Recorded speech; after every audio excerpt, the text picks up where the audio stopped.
CM Siddaramaiah ಅವರ ಮುಂದೆ ಶರಣಾದ ನಕ್ಸಲರಿಂದ AK-56 ಹಾಗೂ ದೇಶಿ ನಿರ್ಮಿತ ಪಿಸ್ತೂಲ್ ವಶಕ್ಕೆ ಪಡೆದುಕೊಳ್ಳಲಾಗಿದೆ ಅಂತ ಗೃಹ ಸಚಿವ ಡಾಕ್ಟರ್ ಜಿ ಪರಮೇಶ್ವರ್ ಹೇಳಿದ್ದಾರೆ.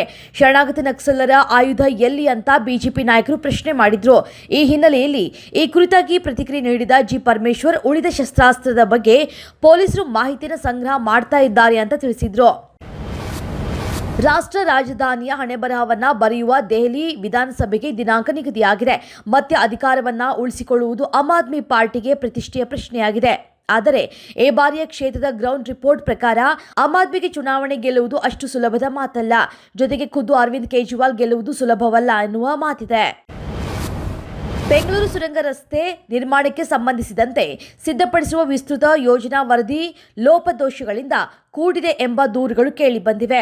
ಈ ಕುರಿತು ಸಾಮಾಜಿಕ ಜಾಲತಾಣದಲ್ಲಿ ಚರ್ಚೆ ನಡೀತಾ ಇದ್ದು, ಸುರಂಗ ರಸ್ತೆ ನಿರ್ಮಾಣ ಯೋಜನೆಯನ್ನ ಮರುಪರಿಶೀಲಿಸುವಂತೆ ಸಂಸದ ಪಿಸಿ ಮೋಹನ್ ಬಿಬಿಎಂಪಿ ಮುಖ್ಯ ಆಯುಕ್ತರಿಗೆ ಪತ್ರವನ್ನು ಬರೆದಿದ್ದಾರೆ. ಸುರಂಗ ನಿರ್ಮಾಣ ಯೋಜನೆಯು ನಗರದ ಸಂಚಾರ ದಟ್ಟಣೆ ಮತ್ತು ಪರಿಸರ ಸಮಸ್ಯೆ ಬಗೆಹರಿಸುವ ಬದಲಿಗೆ ಮತ್ತಷ್ಟು ಹದಗೆಡಿಸಲಿದೆ ಅಂತ ಅವರು ತಿಳಿಸಿದ್ದಾರೆ. ರಾಜ್ಯ ಕಾಂಗ್ರೆಸ್ನಲ್ಲಿ ಭಿನ್ನಮತ ತೀವ್ರಗೊಳ್ಳುತ್ತಿದೆ. ಸಚಿವರ ಪ್ರತ್ಯೇಕ ಔತಣಕೂಟಗಳು ಹಲವು ಅನುಮಾನಕ್ಕೆ ಎಡೆ ಮಾಡಿಕೊಟ್ಟಿವೆ. ಈ ನಡುವೆ ಡಿಸಿಎಂ ಡಿಕೆ ಶಿವಕುಮಾರ್ ಅವರು ಟೆಂಪಲ್ ರನ್ ಮಾಡುವುದರಲ್ಲಿ ಬ್ಯುಸಿಯಾಗಿದ್ದಾರೆ. ಸಿಎಂ ಬದಲಾವಣೆ, ಸಂಪುಟ ಪುನಾರಚನೆ ಚರ್ಚೆಗಳ ನಡುವೆ ಕೈಪಾಳ್ಯದ ಭಿನ್ನಮತಕ್ಕೆ ಬ್ರೇಕ್ ಹಾಕುವಲ್ಲಿ ಹೈಕಮಾಂಡ್ ನಾಯಕರು ಮುಂದಾಗಿದ್ದಾರೆ. ಸೋಮವಾರ ರಾಜ್ಯ ಕಾಂಗ್ರೆಸ್ ಉಸ್ತುವಾರಿ ರಣದೀಪ್ ಸಿಂಗ್ ಸುರ್ಜೇವಾಲಾ ಅವರು ರಾಜ್ಯಕ್ಕೆ ಆಗಮಿಸಲಿದ್ದಾರೆ.